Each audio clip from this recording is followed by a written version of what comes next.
The massive ship of Admiral Ross glided through the darkness of space, its sleek purple hull gleaming under distant starlight. On the bridge, the tall Centaurian commander stood with his four arms crossed, watching as his fleet approached the mysterious collection of vessels that had been detected at the edge of Council space. "Status report," he ordered, his voice carrying the authority of someone who had led the Galactic Council's exploration fleet for over 2 decades. "Sir, we're detecting 23 vessels of unknown design," reported First Officer Ben, his green scales shifting color with excitement. "They appear to be completely powered down. No life signs detected." Admiral Ross nodded, his silver eyes narrowing as the first images appeared on the main screen. The ships were bulky, their dark hulls marked with strange symbols, and what appeared to be crude armor plating. They hung motionless in space, like ancient sea vessels frozen in ice. "Look at those designs," laughed Commander Pete, the fleet's chief engineer. "They're using external radiators for heat management. How primitive. Any decent civilization would use quantum heat sinks." The bridge crew joined in the laughter. The Galactic Council's ships were works of art, smooth, elegant, and powered by zero-point energy. These derelicts looked like they belonged in a museum of failed spacefaring races. "Scan them for weapons," ordered Ross, more out of procedure than concern. No civilization using such outdated technology could pose a threat to his fleet. "Sir, they appear to be armed with kinetic weapons," reported the weapons officer, trying to hold back a snicker. "Simple mass drivers and what looks like chemical missiles. No energy weapons detected." Ross shook his head in amazement. "Kinetic weapons? They're practically throwing rocks. When was the last time anyone used those?" The scans continued, revealing more primitive features. The ships used nuclear fusion for power, a technology the Council had abandoned centuries ago in favor of quantum vacuum extractors. Their computer systems appeared to be based on binary processing rather than quantum computing, and their hull was made of some kind of metallic alloy, rather than the standard monomolecular crystal lattices used by modern ships. "Sir," called out the science officer, "I'm detecting some interesting readings from their computer cores. Should we send in probes for a closer look?" "Proceed," Ross commanded. "This might make an interesting case study for Orcs and archaeologists. It's not often we find such a well-preserved example of a failed civilization's attempts at space travel." 3 sleek probe drones detached from the flagship and approached the nearest derelict. Their advanced sensors probed the ancient vessel, sending back streams of data. Suddenly, all 3 probes went dark. "What happened?" Ross demanded. "Unknown, sir," replied the science officer, looking confused. "The probes just stopped working. No damage detected. They just shut down. Probably radiation damage from those crude fusion reactors," Pete suggested with a dismissive wave of his hand. "We'll need to be careful during salvage operations." Ross nodded in agreement. "Send in the engineering teams. I want these ships stripped down and studied. The Council will be interested in adding them to the Museum of Primitive Technologies on Capital World." As the salvage crews prepared to board the derelict vessels, no one paid attention to the young engineering assistant named Tom, who was studying the strange markings on the ship's hulls with growing fascination. Something about them seemed familiar, tickling at the edges of his memory from his studies of ancient spacefaring races. "Sir," he tried to speak up, "these markings—" "Not now, boy," Pete cut him off. "Just prepare the salvage equipment. The sooner we get these relics processed, the sooner we can get back to real work."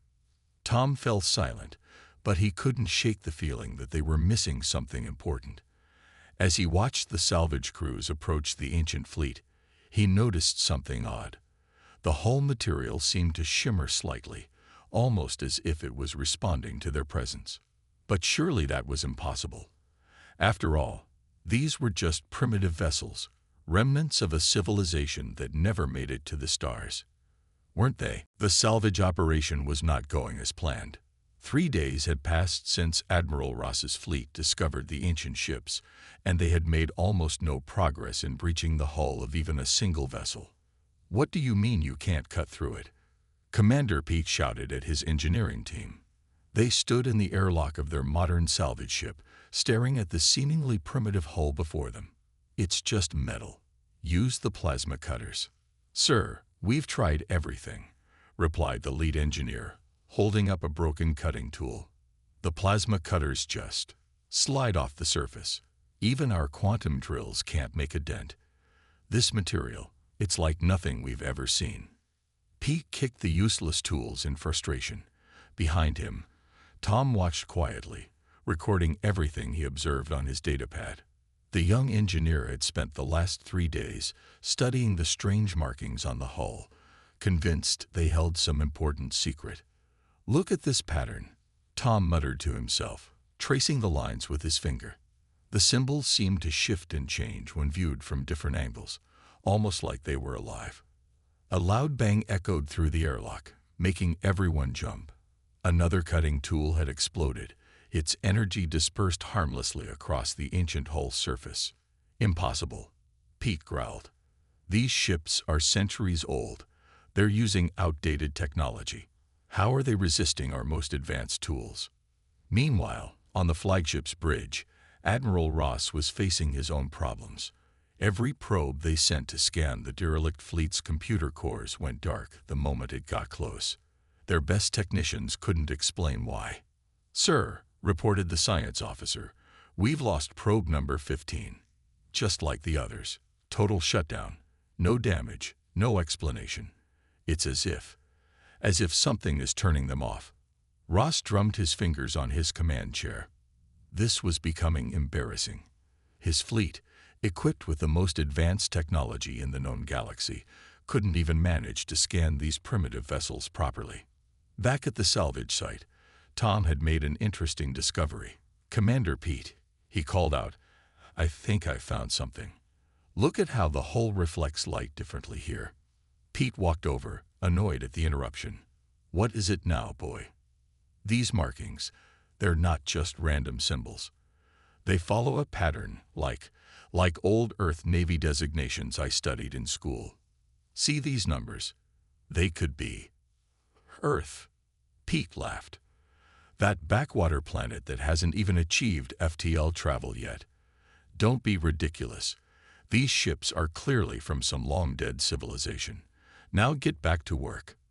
But Tom couldn't let it go. Later that night, while the rest of the crew slept, he snuck back to the airlock. The ancient ship loomed before him, its dark hull somehow less threatening than their own advanced vessels. Taking out his personal scanner, he began recording the symbols, comparing them to his historical database. Suddenly, his scanner flickered and displayed a message he'd never seen before. Handshake Kurotokyovel initiated. Tom's eyes widened as lines of ancient code scrolled across his screen. The ship was talking to his scanner, but before he could process what was happening, all the lights in his scanner went dark. Just then, the ship's hull seemed to ripple, like waves on water. A small section smoothly retracted, revealing what looked like an entrance. Tom stood frozen, heart pounding. The supposedly dead ship had just opened a door for him. That's impossible, he whispered. These ships are supposed to be powered down. Unless they weren't actually powered down at all. Unless they were waiting for something, or someone. Before Tom could decide what to do, alarms blared throughout the fleet. Admiral Ross's voice boomed over the communication system. All personnel, report to emergency stations. We're detecting massive energy signatures from the derelict fleet. All ships, battle positions. Tom looked up at the ancient vessel, its hull now humming with power that their scans had somehow missed. He realized with sudden clarity. They hadn't been studying these ships. The ships had been studying them. The council chamber erupted in chaos. Hundreds of delegates from different species shouted over each other as Admiral Ross finished his report about the mysterious fleet's sudden activation. Order. Order in the chamber, bellowed the council president, his voice finally bringing silence. Now, Admiral Ross, you mean to tell us these primitive ships are fully operational? Ross stood uncomfortably at the speaker's podium. all four of his arms clasped behind his back. Yes, sir. They appeared dead when we found them, but now they're showing power readings that our instruments can barely measure. Before anyone could respond, a junior aide rushed into the chamber, waving a data pad frantically. Mr. President, urgent news. We've just received a transmission from an unknown vessel approaching Council space. They're claiming to be from Earth. The chamber went silent. Earth, the primitive planet that hadn't even achieved faster-than-light travel. Or so they thought. The main screen activated, showing a sleek silver ship unlike anything they'd seen before. A woman's face appeared on the screen, wearing a crisp blue uniform with unfamiliar insignia. Greetings, Galactic Council. I am Captain Jane Miller of the Earth Ship Pioneer. We've recently achieved FTL capabilities and request permission to establish diplomatic relations. The council members stared in shock. The human woman looked so ordinary, yet there was something in her eyes, a gleam of intelligence and hidden knowledge that made Ross uncomfortable. Welcome, Captain Miller, the president said carefully. Your arrival is unexpected. We were under the impression Earth was still centuries away from FTL travel. Miller smiled politely. We're full of surprises. Request permission to dock and present our credentials. As the council processed Earth's arrival, Tom was still aboard the salvage ship, studying the ancient fleet. The ships had powered up but remained motionless, their hulls now glowing with a faint blue light. Look at these readings, he muttered, showing his scanner to Commander Pete. The power signature matches perfectly with Captain Miller's ship. Pete's eyes widened as he realized the implications. That's impossible. These ships are centuries old. They can't be. Earth ships, Tom finished. They've always been Earth ships. Back in the council chamber, Captain Miller walked confidently to the podium. She carried herself with the assurance of someone who knew far more than she let on. Before we begin formal diplomatic relations, she said, I believe you found something that belongs to us. The president shifted uncomfortably. You mean? The fleet, Miller nodded.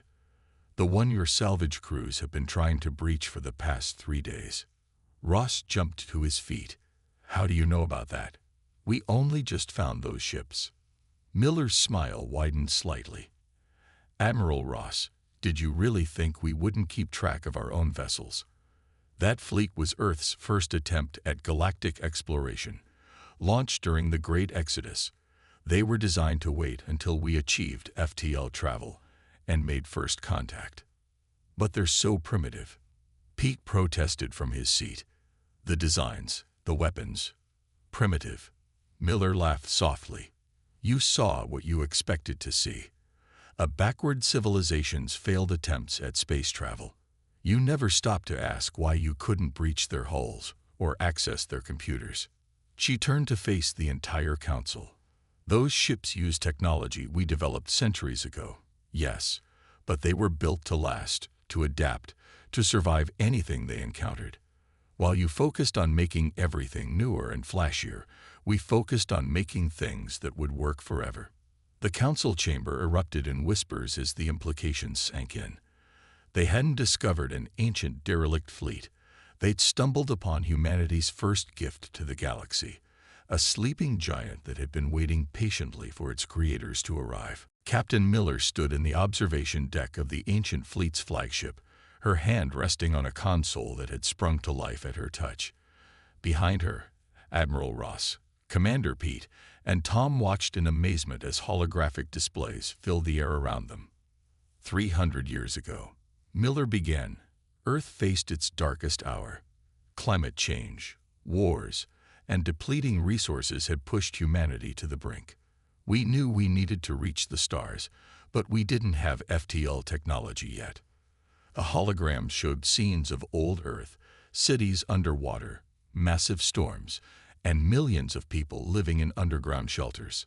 So we built this fleet, she continued. 23 ships designed to travel at sublight speeds.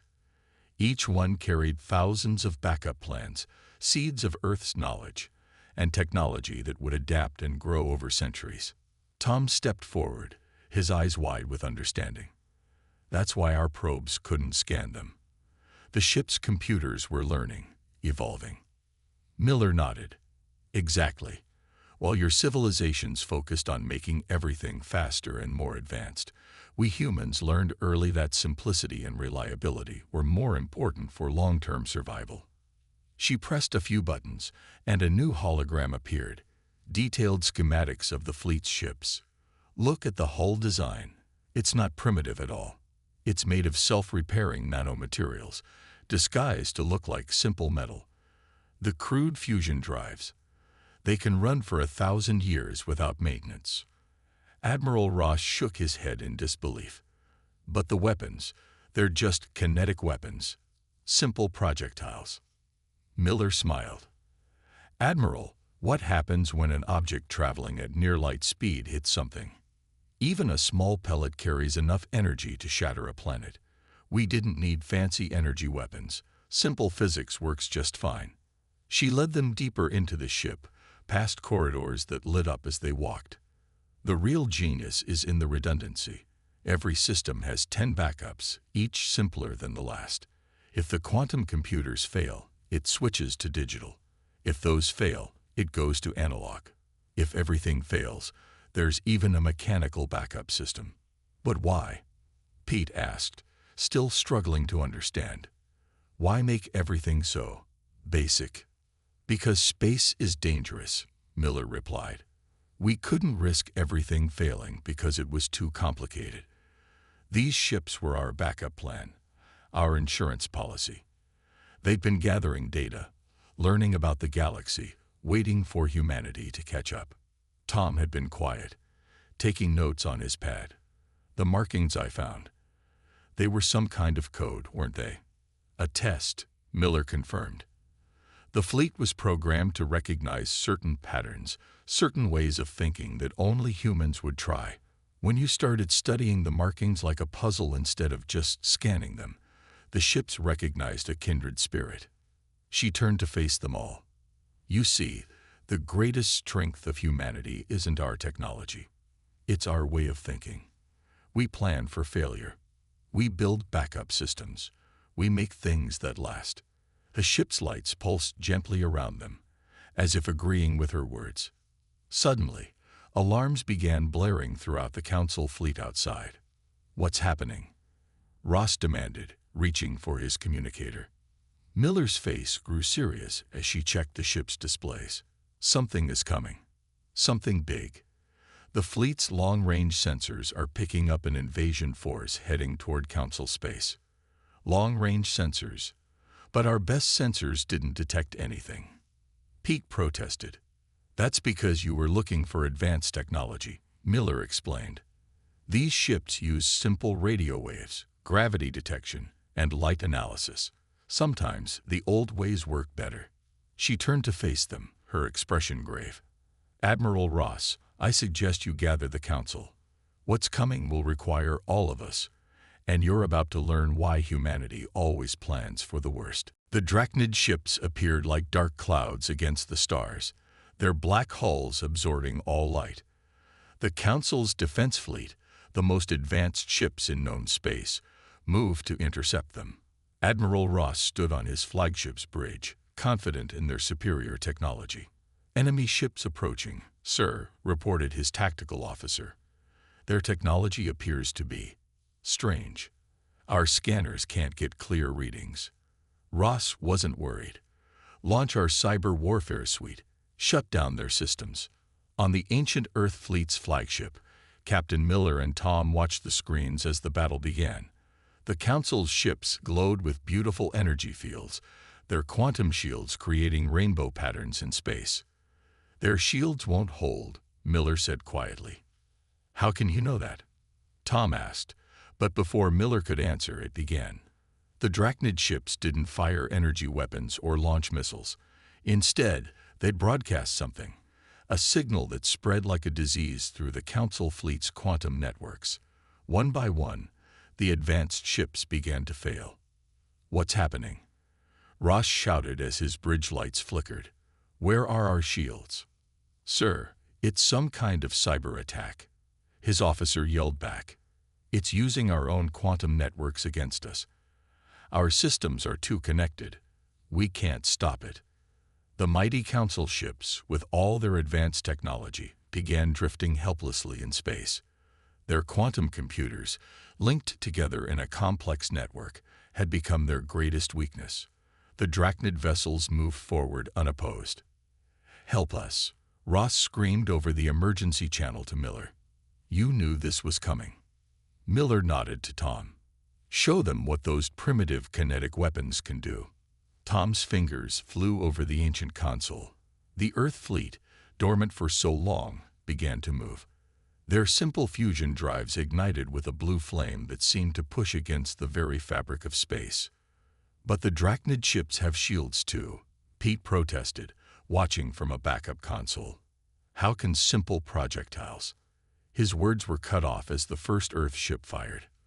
A small metal slug, accelerated to near-light speed by magnetic rails, crossed the space between the ships instantly. When it hit the Drachnid shield, physics took over. The kinetic energy released was like a small nuclear explosion.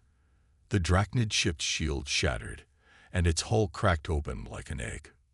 "No quantum networks to hack," Miller explained as more Earth ships opened fire. "No complex systems to fail. Just simple mass times velocity squared. The faster you go, the harder you hit." The Drachnid fleet, facing weapons they couldn't hack or stop, began to retreat. But the Earth ships weren't finished. Their primitive radio detectors tracked the enemy's movement perfectly, unaffected by any electronic warfare.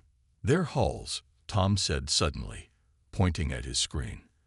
"The Drachnid ships, they're made of some kind of living metal. That's how they're coordinating their attacks." Miller smiled. "Good observation. And what happens to living things when they're hit with radiation?" The Earth fleet's fusion drives suddenly glowed brighter, their crude nuclear reactors purposely running hot. The radiation that leaked out wasn't a design flaw. It was a weapon. The Drachnid ships began to move erratically as their living metal hulls were poisoned by the simple nuclear radiation. "Sometimes," Miller said, watching the Drachnid fleet fall into chaos, "the simplest solution is the best one. Your quantum shields might stop energy weapons, but they can't do much about good old-fashioned radiation." Ross watched in amazement as the primitive Earth fleet, designed centuries ago, systematically took apart the most dangerous enemy the Council had ever faced, all using technology his people had laughed at just days before. "I think," he said quietly, "we have much to learn from Earth." "We need to wake up the whole fleet," Captain Miller announced, standing in the Council's emergency command center. "What we've seen so far is just a small part of what these ships can do." The room was crowded with representatives from every Council species, all watching as holographic displays showed the Drachnid fleet regrouping. The enemy ships had adapted to the radiation attack, their living metal hulls evolving a protective layer. "Tom," Miller called out, "I need your help. You already started to understand these ships. You think like we do." The young engineer stepped forward nervously. "What do you need me to do?" "The fleet's main AI core has been gathering data for 300 years. It needs to be fully activated, but it won't accept commands from just anyone. It needs to see how you think." Tom nodded and followed Miller to a simple-looking console. The screen showed what looked like an old Earth computer interface, with green text on a black background. "This is it?" Commander Pete asked, looking over their shoulders. "This simple terminal controls the whole fleet." "Simple is reliable," Miller replied. She turned to Tom. "Show me how you would try to understand this system." Tom sat down and began typing. Instead of trying to hack or force his way in, he started asking the system questions. With each response, he asked more questions, building a conversation with the ancient computer. "Look at that," Miller smiled. "You're treating it like a person, not just a machine." That's exactly what it was designed to recognize. Suddenly, the screen lit up with new text. "Human in pay tern, recognition co-environment. Fuel activity on sequence initiated. Around them, the entire fleet hummed to life. Screens that had been dark for centuries powered up. Weapon systems began charging, and deep in the ship's cores, backup computers spawned into action. "What's happening?" Ross asked, watching in amazement. "The fleet is sharing 300 years of collected data," Miller explained. "Everything these ships have learned about space, about different species, about warfare, it's all being processed and analyzed." On the main screen, they could see the fleet's ships changing. Plates shifted, weapons ports opened, and new systems emerged from hidden compartments. Adaptive technology, Tom realized. The ships don't just repair themselves, they evolve. Miller nodded. "Exactly. We knew we couldn't predict what threats we'd face in space, so we built ships that could learn and change. Everything they've seen, every scan they've taken, every battle they've observed, it's all been used to improve their designs." The Drachnid fleet appeared on their screens again, approaching with new formations and tactics. But this time, the Earth fleet was ready. "Look at their attack pattern," Tom said, pointing to the display. "They're trying to surround us, probably to concentrate their cyber attacks." "Then let's show them what else these old ships can do," Miller replied. She pressed a series of simple buttons on the console. The Earth fleet split apart, but not in the way modern ships would. Individual sections of each ship separated, turning 23 ships into hundreds of smaller vessels. Each piece was fully functional, operating on backup systems so simple they were practically mechanical. "No central computer to hack," Miller explained to the amazed council members. "Each piece runs independently. They can't shut us all down at once." The Drachnid attack hit empty space as the Earth fleet's fragments danced around them, each piece firing its kinetic weapons with perfect accuracy. Their simple targeting systems, guided by basic physics rather than complex computers, couldn't be fooled by electronic warfare.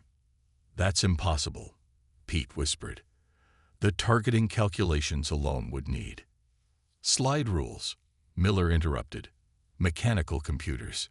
Backup systems that would work even if every electronic system failed. We humans learned long ago, always have a backup for your backup." The Earth fleet's pieces moved like a swarm of angry bees, surrounding the Drachnid ships. Their coordinated attack wasn't controlled by complex networks, but by simple radio signals and light flashes, communication methods so basic they were virtually impossible to jam. The Galactic Council chamber was packed. Every species had sent representatives to witness this historic moment. At the center of the room stood Captain Miller, Tom by her side, as she addressed the assembly. "The Drachnid fleet has been defeated," she announced. "Their remaining ships have retreated beyond the galaxy's edge. Earth's ancient fleet stands ready to protect Council space, should they ever return." Admiral Ross stepped forward, his silver eyes showing newfound respect. "We owe humanity a great debt. Without your primitive fleet, we would have lost everything to the Drachnid invasion." The chamber's main screen showed footage from the final battle. The Earth fleet's separated segments had surrounded the Drachnid ships like a cloud of metal rain. Their simple kinetic weapons had torn through the enemy's defenses, while radiation from their outdated fusion drives had poisoned the living metal of the Drachnid hulls. "But how did you coordinate such complex attacks without quantum networks?" a council scientist asked. "The mathematical calculations alone." Tom smiled and held up an old mechanical calculator. "With this, when our main computers were tracking their movements, we had backup mechanical systems doing the same job. No electronics to hack, no networks to corrupt, just gears and springs." The council members murmured in amazement. The same simple devices they had mocked days earlier had saved their civilization. "Earth's application for council membership has been fast-tracked," the council president announced. "But more importantly, we request your help in redesigning our own ships. We've learned that newer isn't always better." Miller nodded. "We'd be happy to help. Humanity's greatest strength isn't our technology. It's our way of thinking." We plan for failure. We build backup systems. We never assume anything is foolproof. Commander Pete, who had once laughed at the fleet's primitive design, stood up. I've been studying the Earth ship's engineering. Their hulls aren't just armor. They're filled with mechanical backup systems.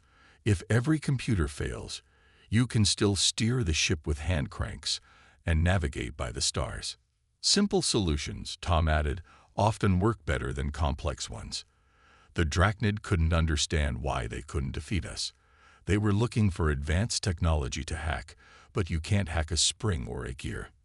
The chamber screens showed the Earth fleet, now repaired and improved after the battle. The ships looked different now. Their true nature revealed. What had seemed like crude armor plates were actually sophisticated nanomaterial surfaces. The clunky external radiators housed backup mechanical systems. Every primitive feature had a hidden purpose. We understand now, Ross said, why your people built these ships this way. Space is dangerous. Technology can fail. But these ships, they're designed to survive anything. Miller smiled. That's the human way. We know we're not the strongest or most advanced species. So we plan, we adapt, we survive. These ships weren't just built to last. They were built to learn. The council president raised his hands for silence. Let it be recorded that on this day, the Galactic Council acknowledges Earth as a senior member of our alliance. Their wisdom will help guide us into a new age, one where we remember that advanced doesn't always mean better. Tom looked at the fleet through the chamber's windows. The ships that had been mocked as relics had proven to be humanity's greatest achievement. They had survived centuries in space, adapted to defeat an unstoppable enemy, and taught the galaxy a valuable lesson. Never judge by appearances, he said quietly. Miller put her hand on his shoulder. And never underestimate human ingenuity. We may take the long way around sometimes, but we get there in the end. The ancient fleet floated silently in space, its simple but effective systems ready for whatever challenges the future might bring. Humanity had proven its worth not through fancy technology, but through practical thinking and careful planning. The galaxy would never laugh at human engineering again.